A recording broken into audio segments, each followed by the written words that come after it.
shrouded in a deep black garment which concealed its head, its face, its form, and left nothing of it visible save one outstretched hand.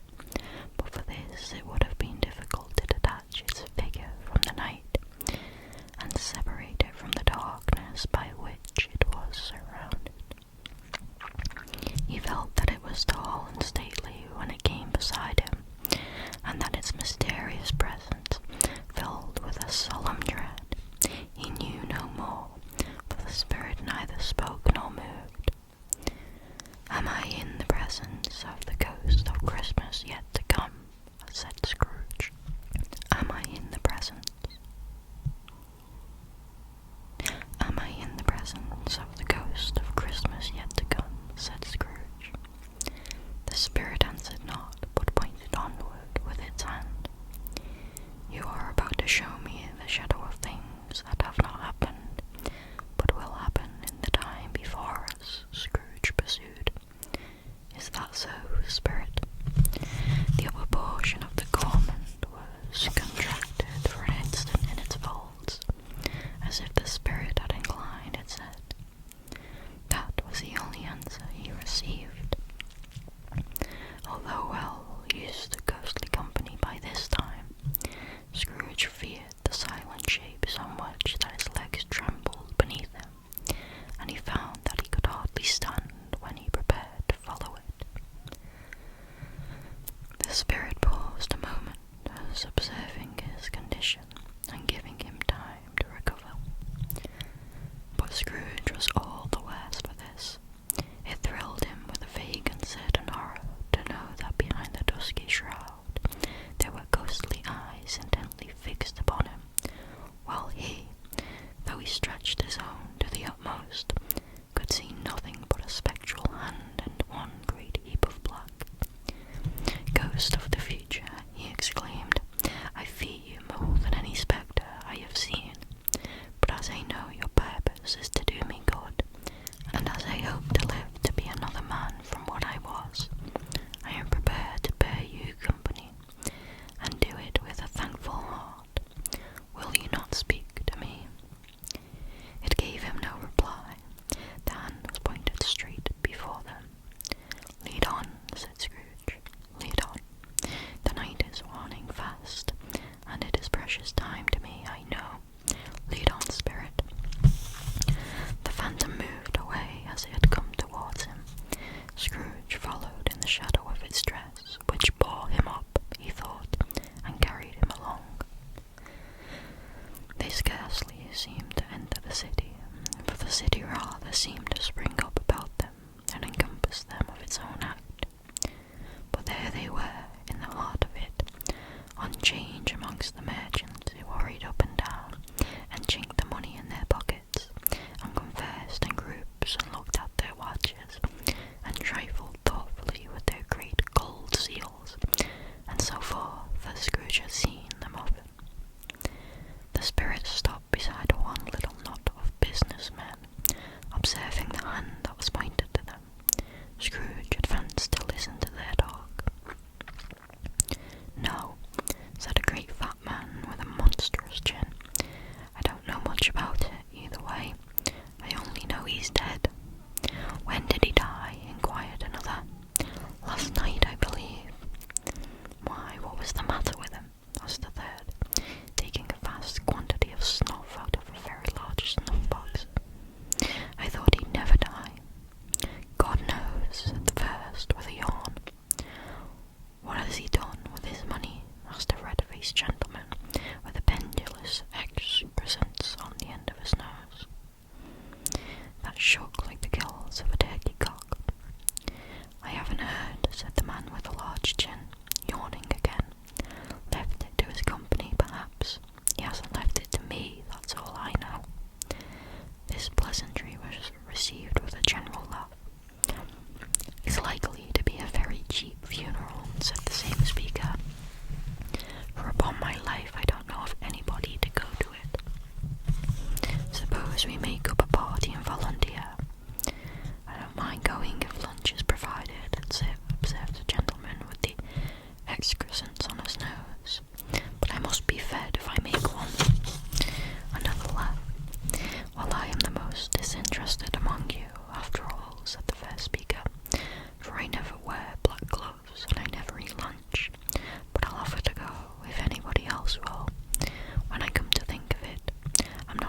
was sure that I wasn't his most particular friend, for we used to stop and speak whenever we met. Bye-bye. Speakers and listeners strolled away and mixed with other groups. Speakers and listeners strolled away and mixed with other groups. Scrooge knew the men and looked towards the spirit for an explanation. The phantom glided on into a street. Its finger pointed to two persons meeting. Scrooge listened again, thinking that the explanation might lie here. He knew these men also perfectly. They were men of business, very wealthy, and of great importance. He had made a point always of standing well in their esteem, in a business point of view, that is, strictly a business point of view. "How are you?" said one. "How are you?" returned the other. "Well," said the first, "Old Scratcher's got his own at last, eh?" "So I am told," returned the second. "Cold, isn't it?" "Seasonable for Christmas time. You're not a skater, I suppose?" No, something else to think of." "Good morning." Not another word. That was their meeting, their conversation, and their parting. Scrooge was at first inclined to be surprised that the spirit should attach importance to conversations apparently so trivial, but feeling assured that they must have some hidden purpose, he set himself to consider what it was likely to be. They could scarcely be supposed to have any bearing on the death of Jacob, his old partner, for that was past, and this ghost province was of the future. Nor could he think of anyone immediately connected with himself to whom he could apply them. But nothing doubting that to whomsoever they applied, they had some latent morale for his own improvement, he resolved to treasure up every word he said, and everything he saw, and especially to observe the shadow of himself when it appeared, for he had an expectation that the conduct of his future self would give him the clue he missed, and would render the solution of these riddles easily. He looked about in that very place for his own image, but another man stood in his accustomed corner, and though the clock pointed to his usual time of day being there, he saw no likeness of himself among the multitudes that poured in through the porch. It gave him little surprise, however, for he had been revolving in his mind a change of life, and thought and hoped he saw his newborn resolutions carried out in this. Quiet and dark beside him stood the phantom, with his outstretched hand. When he roused himself from his thoughtful quest, he fancied from the turn of the hand and its situation in reference to himself, that the unseen eyes were looking at him keenly. It made him shudder and feel very cold. They left the busy scene and went into an obscure part of town, where Scrooge had never penetrated before, although he recognized its situation and its bad repute. The ways were foul and narrow, the shops and houses wretched, the people half naked, drunken, slipshod, ugly. Alleys and archways, like so many cesspools, disgorged their offences of smell and dirt and life upon the struggling streets, and the whole quarter reeked with crime, with filth, and misery. For in this den of infamous resort, there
short period of blank astonishment, in which the old man with the pipe had joined them, they all three burst into a laugh.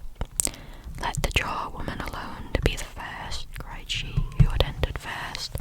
"Let the laundress alone to be the second, and let the undertaker's man alone to be the third. Look here, old Joe, here's a chance. If we haven't all three met here without meaning it." "You couldn't have met in a better place," said old Joe, removing his pipe from his mouth. "Come into the parlour. You were made free of it long ago, you know, and the other two aren't strangers. Stop till I shut the door of the shop. Ah, how it squeaks. There ain't such a rusty bit of metal in the place as its own hinges, I believe, and I'm sure there's no such old bones here as mine. Ha! We're all suitable to our calling. We're all well matched. Come into the parlour. Come into the parlour." The parlour was the space behind the screen of rags. The old man raked the fire together with an old stair rod, and having trimmed his smoky lamp, for it was night, with the stem of his pipe, put it in his mouth again. While he did this, the woman who had already spoken threw a bundle on the floor, and sat down in a flaunting manner on a stool, crossing her elbows on her knees and looking with a bold defiance at the other two. "What odds then? What odds, Mrs. Dilber?" said the woman. "Every person has a right to take care of themselves. He always did." "That's true indeed," said the laundress. "No man more so. Why then, don't stand staring as if you was afraid, woman. Who's the wiser? We're not going to pick holes in each other's coats, I suppose." "No, indeed," said Mrs. Dilber and the man together. "We should hope not." "Very well then," cried the woman. "That's enough. Who's the worse for the loss of a few things like these? Not a dead man, I suppose?" "No, indeed," said Mrs. Dilber, laughing. "If he wanted to keep him after he was dead, a wicked old screw," pursued the woman. "Why wasn't he natural in his lifetime? If he had been, he'd have had somebody to look after him when he was struck with death, instead of lying gasping out his last there, alone by himself." "It's the truest word that was ever spoke," said Mrs. Dilber. "It's a judgment on him." "I wish it was a little heavier judgment," replied the woman, "and it should have been, you may depend upon it. If I could have laid my hands on anything else. Open that bundle, old Joe, and let me know the value of it. Speak out plain. I'm not afraid to be the first, nor afraid for them to see it. We know pretty well that we were helping ourselves before we met here, I believe.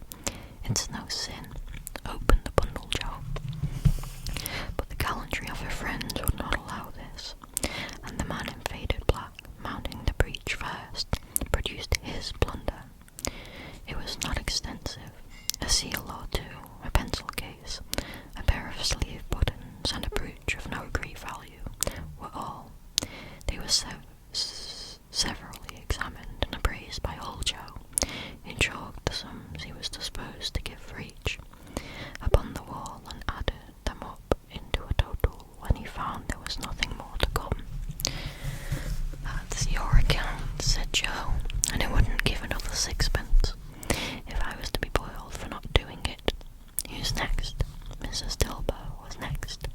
Sheets and towels, a little wearing apparel, 2 old-fashioned silver teaspoons, a pair of sugar tongs and a few boots. Her account was stated on the wall in the same manner. "I always give too much to ladies. It's a weakness of mine, and that's the way I ruin myself," said old Joe. "That's your account. If you asked me for another penny and made it an open question, I'd repent of being so liberal and knock off £0.50. And now undo my bundle, Joe," said the first woman. Joe went down on his knees for the greater convenience of opening it, and having unfastened a great many knots, dragged out a large and heavy roll of some dark stuff. "What do you call this?" said Joe. "Bed curtains." "Ah," returned the woman,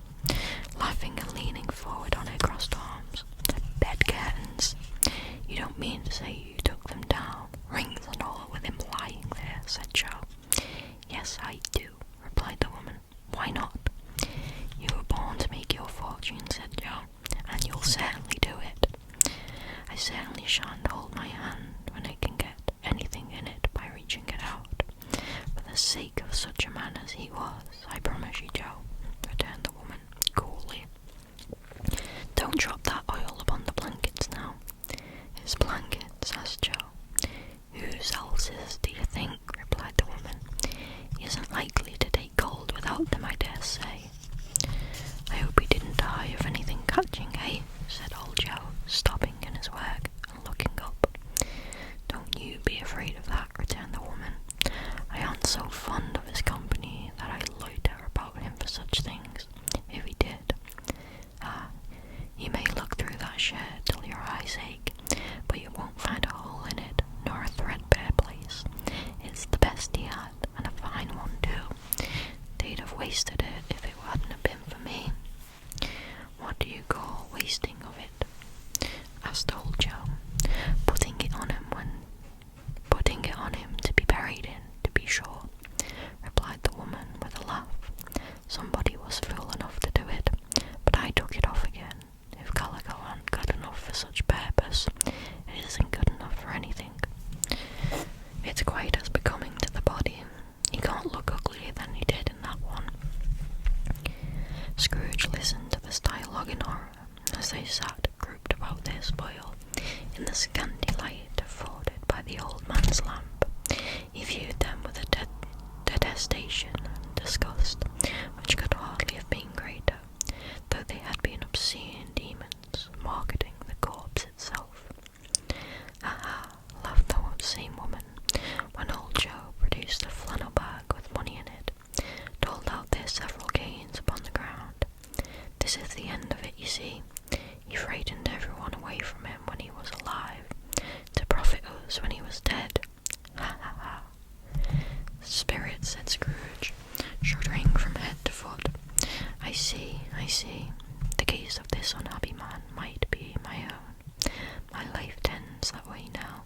Merciful heaven, what is this?" He recoiled in terror, for the scene had changed, and now he almost touched a bed, a bare, uncurtained bed, on which, beneath a ragged sheet, there lay something covered up, which, though it was dumb, announced itself in awful language. The room was very dark, too dark to be observed with any accuracy, though Scrooge glanced around it in obedience to a secret impulse, anxious to know what kind of room it was. A pale light, rising in the outer air, fell straight upon the bed, and on it, plundered and bereft, unwatched and unwept, uncared for, was the body of this man. Scrooge glanced towards the phantom. Its steady hand was pointed to the head. The cover was so carelessly adjusted that the slightest raising of it, the motion of a finger upon Scrooge's part, would have disclosed the face. He thought of it, felt how easy it would be to do, and he longed to do it, but had no more power to withdraw the veil than to dismiss the spectre on his side. "O cold, cold, rigid, dreadful death, set upon thine altar here, and dress it with such terrors as thou hast at thy command, for this is thy dominion. But of the loved, revered, and honoured head, thou canst not turn one hair to thy dread purposes, or make one feature odious. It is not that the hand is heavy and will fall down when released. It is not that the heart and pulse are still, but that the hand was open, generous and true, the heart brave, warm and tender, and the pulse a man's. Strike, shadow, strike, and see his good deeds springing from the wound, to sow the world with life immortal." No voice pronounced these words in Scrooge's ears, and yet he heard them when he looked upon the bed. He thought if this man could be raised up now, what would be his foremost thoughts? Avarice, hard-dealing, griping cares, they have brought him to a rich end, truly. He lay in the dark, empty house, with not a man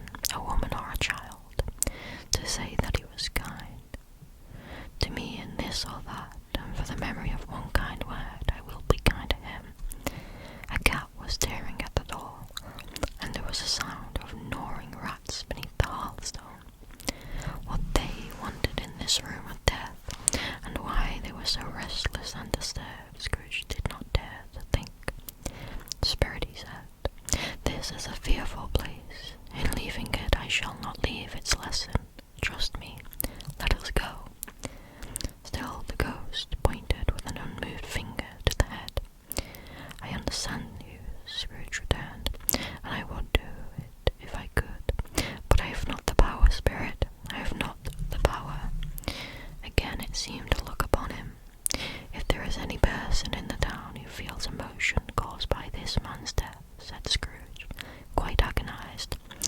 "Show that person to me, spirit, I beg you." The phantom spread its dark robe before him like a wing, and withdrawing it revealed a room by daylight where her mother and her children were. She was expecting someone, and with anxious eagerness, for she walked up and down the room, started at every sound, looked out from the window, glanced at the clock, tried, but in vain, to work with her needle, and could hardly bear the voices of the children in their play. At length the long-expected knock was heard. She hurried to the door and met her husband, a man whose face was careworn and depressed, though he was young. There was a remarkable expression in it now, a kind of serious delight of which he felt ashamed, and which he struggled to repress. He sat down to the dinner that had been hoarding for him by the fire, when she asked him faintly what news, which was not until after a long silence.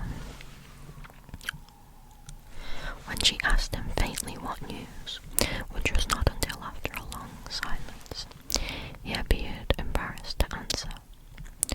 "Is it good?" she asked. "Or bad? To help him?" "Bad," he answered. "We are quite ruined." "No, there is hope yet, Caroline. If he relents," she said, amazed. "There is. Nothing is past hope, if such a miracle has happened." "He is past relenting," said her husband. "He is dead." She was a mild and patient creature, and her face spoke truth, but she was thankful in her soul to hear it, and she said so with clasped hands.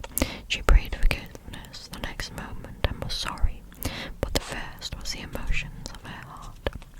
What the half-drunken woman whom I told you of last night said to me, when I tried to see him and obtain a week's delay, and what I thought was a mere excuse to avoid me, turns out to have been quite true. He was not only very ill, but dying then. To whom will our debt be transferred? I don't know, but before that time we shall not be ready with the money, and even though we were not, it would be in bad fortune indeed to find so merciless a creditor in his successor.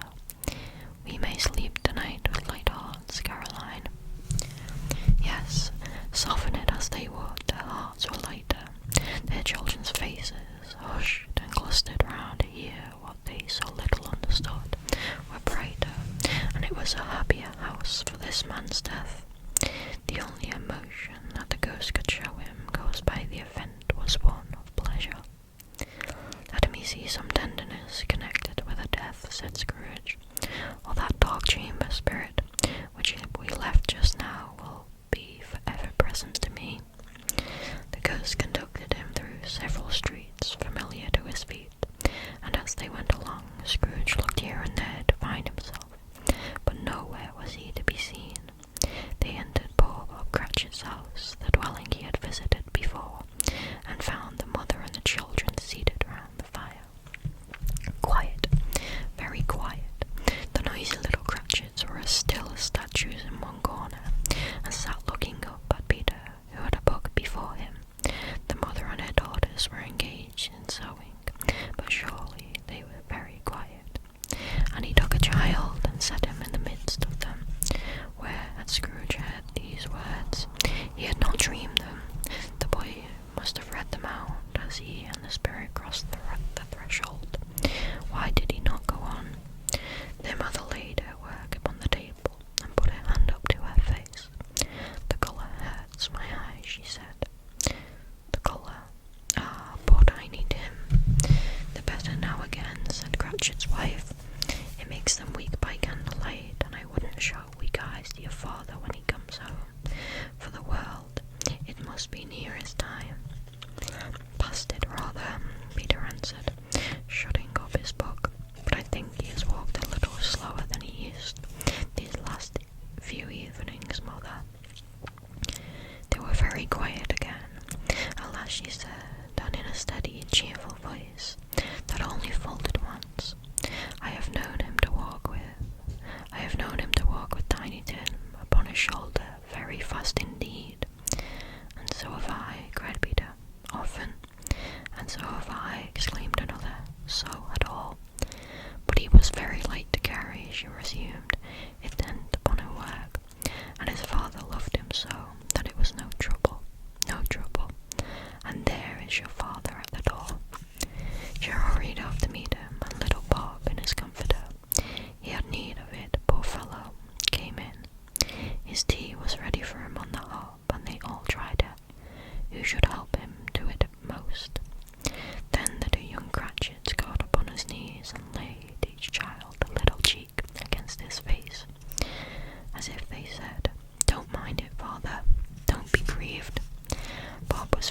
joyful with them, and spoke pleasantly to all the family.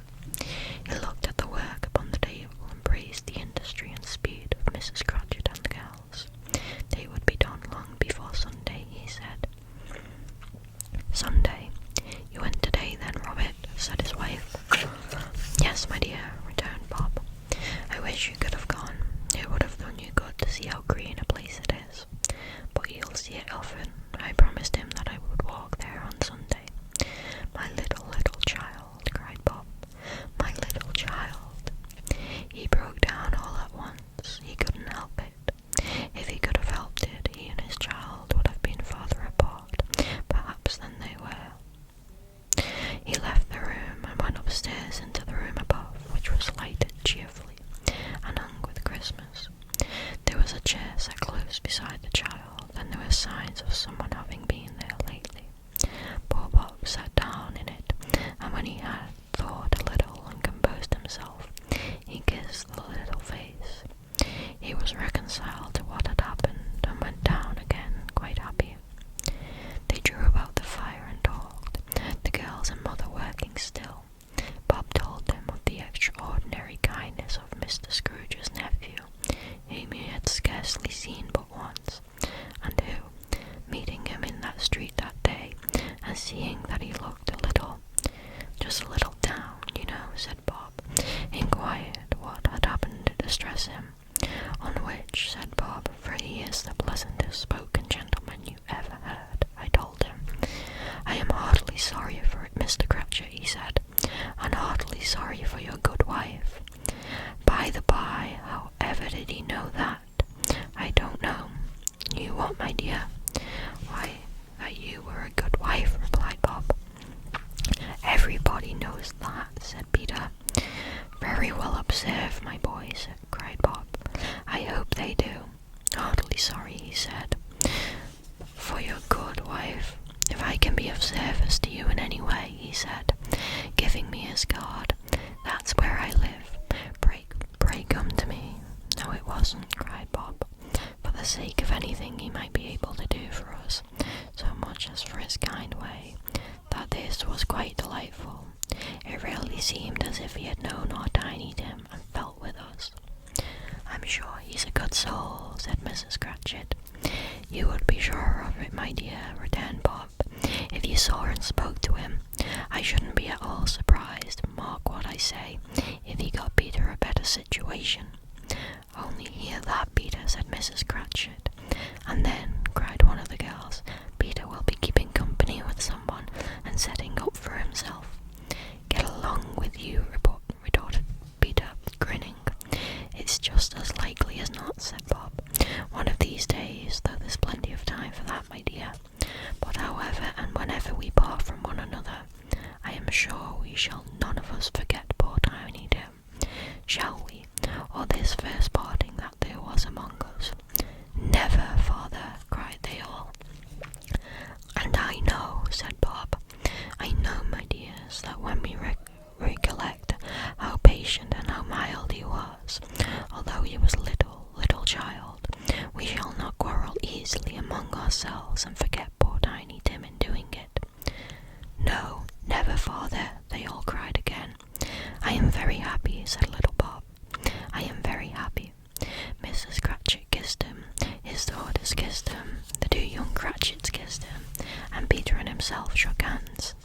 Spirit of Tiny Tim, thy childish essence was from God. Spectre, said Scrooge, something informs me that our parting moment is at hand. I know it, but I know not how. Tell me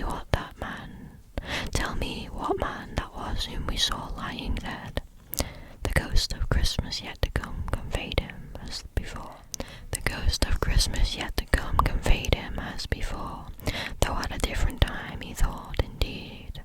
There seemed no order in these latter visions, save that they were in the future, entered the resorts of businessmen, but showed him not himself, indeed. The spirit did not stay for anything, but went straight on as to the end just now desired, until besought by Scrooge to tarry for a moment. This court, said Scrooge, through which we hurry now, is where my place of occupation is, and has been for a see the house. Let me behold what I shall be in days to come. The spirit stopped. The hand was pointed elsewhere. The house is yonder, Scrooge exclaimed. Why do you point away? The inexorable finger underwent no change. Scrooge hastened to the window of his office and looked in.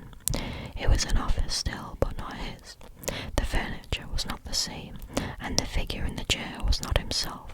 The phantom pointed as before. He joined it once again, and wondering why and whither he had gone, accompanied it until they reached an iron gate. He paused to look round before entering. A churchyard. Here, then, the wretched man whose name he had now to learn lay underneath the ground. It was a worthy place, walled in by houses overrun by grass and weeds. The growth of vegetation's death, not life, choked up with too much burying. Fat, repleted appetite, a worthy place. The spirit stood among the graves and pointed down to one. He advanced towards it, trembling. The phantom was exactly as it had been, but he dreaded that he saw new meaning in its solemn shape. Before I draw nearer to the stone to which you point, said Scrooge, answer me one question. Are these the shadow of things that will be, or are they the shadow of things that may be only? Still the ghost pointed downward to the grave by which it stood. Men's courses will foreshadow certain ends, to which, if preserved in, they must lead, said Scrooge. But if the courses be departed from, the ends will change. Say it thus with what you show me. The spirit was immovable as ever. Scrooge kept towards it, trembling as he went, and following the finger, read upon the stone of the neglected grave his own name, Ebenezer Scrooge. Am I that man who lay upon the bed? He cried, upon his knees. The finger pointed from the grave to him and back again. No spirit, oh no, no. The finger was still there. Spirit, he cried, tight clutching at its robe. Hear me, I am not the man I was. I will not be the man I must have not been. I must have been but for this intercourse. Why show me this if I am past all hope? For the first time the hand appeared to shake. Good spirit, he pursued, as down upon the ground he fell before it. Good spirit, he pursued, as down upon the ground he fell before it. Your nature intercedes for me and pities me. Assure me that I yet may change these shadows you have shown me by an altered life. The kind hand trembled. I will honour Christmas in my heart and try to keep it all the year. I will live in the past, the present, and the future. The spirits of all three shall strive within me. I will not shut out the lessons that they teach. Oh, tell me I may sponge away the writing on this stone. In his agony he caught the spectral hand. It sought to free itself, but he was strong in his entreaty, and detained it. The spirit, stronger yet, repulsed him. Holding up its hand in a last prayer to have its fate reversed, he saw an alteration in the phantom's sudden dress. It shrank, collapsed, and dwindled down into a bedpost. I'm very, very sorry about the background noise in this one, guys. This is the last chance I am having to record before going away for Christmas, and everyone in the house is just riling the dogs up when I've asked them to try and be quiet, so there's really not much I can do about it. I'm very sorry. Believe me, there's a lot more that has been cut out than what you are hearing in this. Like, this video is probably double the length than what it will be. Stave 5. The end of it. Yes, and the bedpost was his own. The bed was his own. The room was his own. Best and happiest of all, the time before him was his own to make amends in.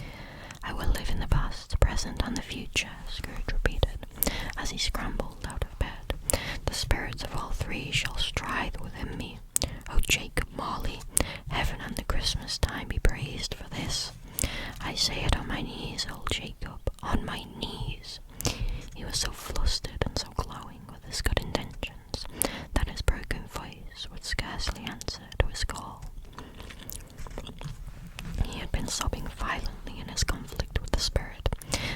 face was wet with tears. "They are not torn down," cried Scrooge, folding one of the bed curtains in his arms. "They are not torn down, rings and all. They are here. I am here. Just shadows of things that would have been, may be dispelled. They will be. I know they will." His hands were busy with his garments all this time, turning them inside out, putting them on upside down, tearing them, slaying them, making them bodies to every kind of extravagance. "I don't know what to do," cried Scrooge, laughing and crying in the same breath, and making a perfect lagoon of himself with his stockings. "I am as light as a feather. I am as happy as an angel. I am as merry as a schoolboy. I am as giddy as a drunken man. A Merry Christmas to everybody. A Happy New Year to all the world. Hello there, whoop, hello." He had frisked into the sitting room and was now standing there, perfectly winded. "There's the saucepan that Gruel was in," cried Scrooge, starting off again and going round the fireplace. "There's the door by which the ghost of Jacob Marley entered. There's the corner where the ghost of Christmas present sat. There's the window where I saw the wandering spirits. It's all right. It's all true. It all happened. Ha ha ha." Rarely, for a man who had been out of practice for so many years, it was a splendid laugh, a most illustrious laugh, the father of a long, long line of brilliant laughs. "I don't know what day of the month it is," said Scrooge. "I don't know how long I've been among the spirits. I don't know anything. I'm quite a baby. Never mind, I don't care. I'd rather be a baby. Hello, whoop, hello there." He was checked in by his transports, by the churches ringing out the lustiest peals he had ever heard. Clash, clang, hammer, ding, dong, bell, bell, dong, ding, hammer, clang, clash. Oh, glorious, glorious. Running to the window, he opened it. Running to the window, he opened it and put out his head. No fog, no mist, clear, bright, jovial, staring cold. Cold piping for the blood to dance to. Golden sunlight, heavenly sky, sweet, fresh air, merry bells. Oh, glorious, glorious. "What's today?" cried Scrooge, calling downward to a boy in Sunday clothes, who perhaps had loitered in to look about him. "Hey," returned the boy, with all his might of wonder. "What's today, my fine fellow?" said Scrooge. "Today," replied the boy. "Why, Christmas Day." "It's Christmas Day," said Scrooge to himself. "I haven't missed it. The spirits have done it all in one night. They can do anything they like. Of course they can. Of course they can. Hello, my fine fellow." "Hello," returned the boy. "Do you know the poulterers in the next street but one at the corner?" Scrooge inquired. "I should hope I did," replied the lad. "An intelligent boy," said Scrooge. "A remarkable boy.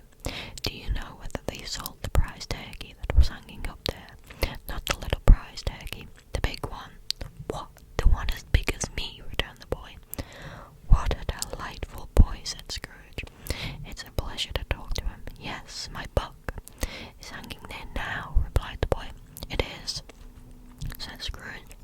"Go and buy it." "Walker!" exclaimed the boy.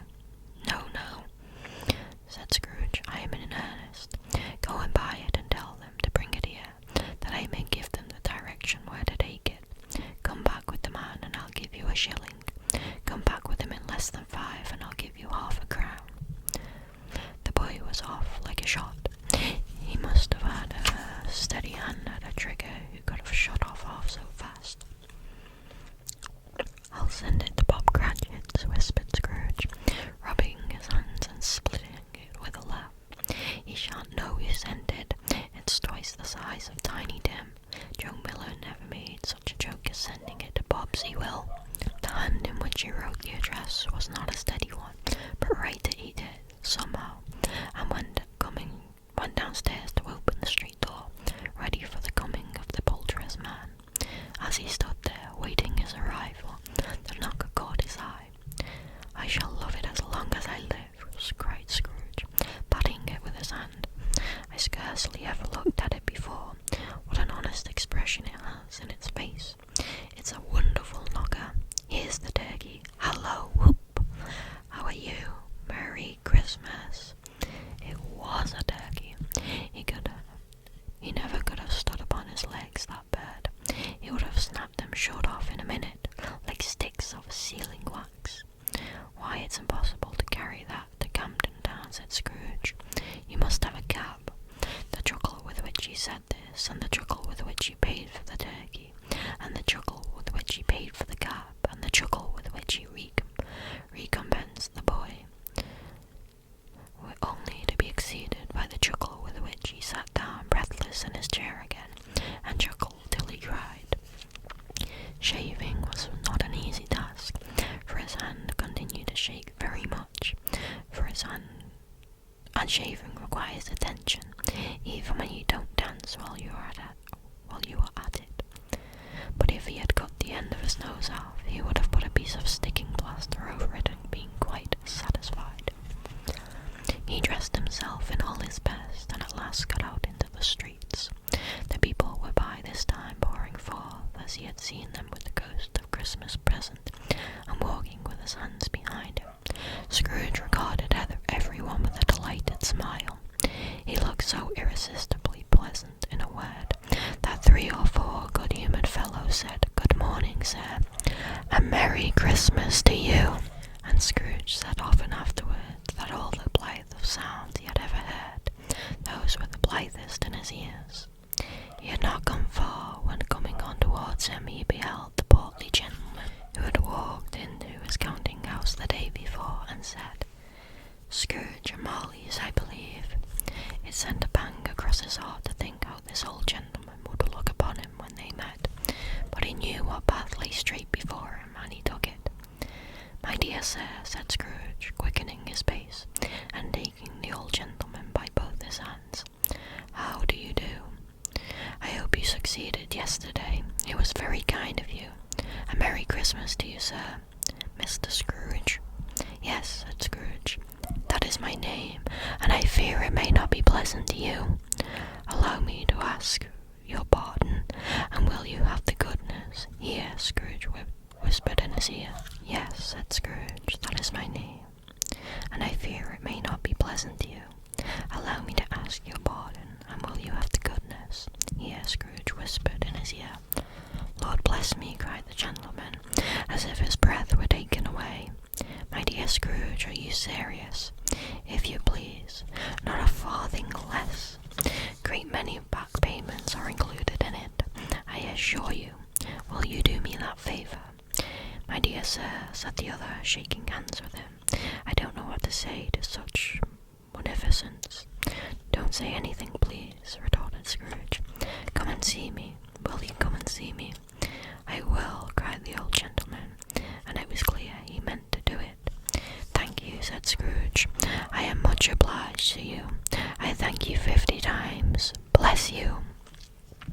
He went to church and walked about the streets, and watched the people hurrying to and fro, and patted children on the head, and questioned beggars, and looked down into the kitchens of houses, and up to the windows, and found that everything could yield him pleasure.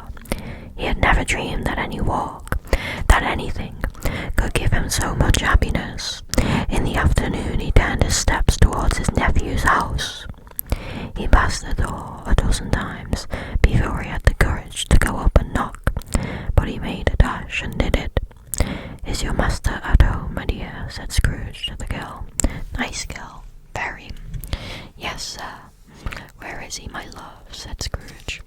"He's in the dining room, sir, along with the mistress." "I'll show you upstairs, if you please." "Thank you. He knows me," said Scrooge, with his hand already on the dining room lock. "I'll go in here, my dear." He turned it gently and sidled his face in, round the door. They were looking at the table, which was spread out in a great array, for these young housekeepers are always nervous on such points, and like to see that everything is right. "Fred," said Scrooge, "dear heart alive, how his niece and marriage started." Scrooge had forgotten for the moment about his sitting in the corner with the footstool, or he wouldn't have done it on any account." "Why, bless my soul," cried Fred. "Who's that?" "It's I, your Uncle Scrooge. I have come to dinner. Will you let me in, Fred?" "Let him in. It is a mercy he didn't shake his arm off. He was at home in 5 minutes. Nothing could be heartier. His niece looked just the same. So did Topper when he came. So did the plump sister when she came. So did everyone when they came. Wonderful party, wonderful games, wonderful unanimity, wonderful happiness. But he was early at the office the next morning. Oh, he was early there. If he could only be there first and catch Bob Cratchit coming late, that was the thing he had set his heart upon. And he did it, yes he did. The clock struck 9. No Bob. 1/4 past. No Bob. He was full 18 minutes and a half behind his time. Scrooge sat with his door wide open, that he might see him come into the tank.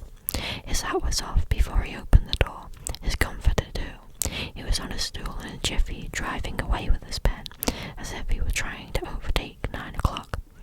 "Hello," growled Scrooge in his accustomed voice, as near as he could feign it. "What do you mean by coming here of this time of day?" "I am very sorry, sir," said Bob. "I am behind my time." "You are," repeated Scrooge. "Yes, I think you are. Step this way, sir, if you please." "It's only once a year, sir," pleaded Bob, appearing from the tank. "It shall not be repeated. I was making rather merry yesterday, sir." "Now I'll tell you what, my friend," said Scrooge. "I am not going to stand this sort of thing any longer, and therefore," he continued, leaping from his stool, and giving Bob such a dig in the waistcoat that he stuck it back into the tank again, "and therefore I am about to raise your salary." Bob trembled, and got a little nearer to the ruler. He had a momentary idea of knocking Scrooge down with it, holding him and calling to the people in the court for help and a straight waistcoat. "A Merry Christmas, Bob," said Scrooge, with an earnestness that could not be mistaken, as he clapped him on the back. "A merrier Christmas, Bob, my good fellow, than I have ever given you for many a year. I'll raise your salary, and endeavour you to assist your struggling family, and we will discuss your affairs this very afternoon over a Christmas bowl of smoking bishop, Bob. Make up the fires, and buy another coal scuttle before you dot another I, Bob Cratchit." Scrooge was better than his word. He did it all, and infinitely more. And to Tiny Tim, who did not die, he was a second father. He became as good a friend, as good a master, and as good a man as the good old city knew, or any other good old city, town, or borough in the good old world. Some people laughed to see the alteration in him, but he let them laugh, and little heeded for them, for he was wide enough to know that nothing ever happened on this globe for good, at which some people did not have their full laughter in the outset, and knowing that such such as these would be blind anyway, he thought it quite as well that they should wrinkle up their eyes and grins, as have the milady in less attractive forms. His own heart laughed, and that was quite enough for him. He had no further intercourse with spirits, but lived upon the total abstinence principle ever afterwards, and it was always said of him that he knew how to keep Christmas well.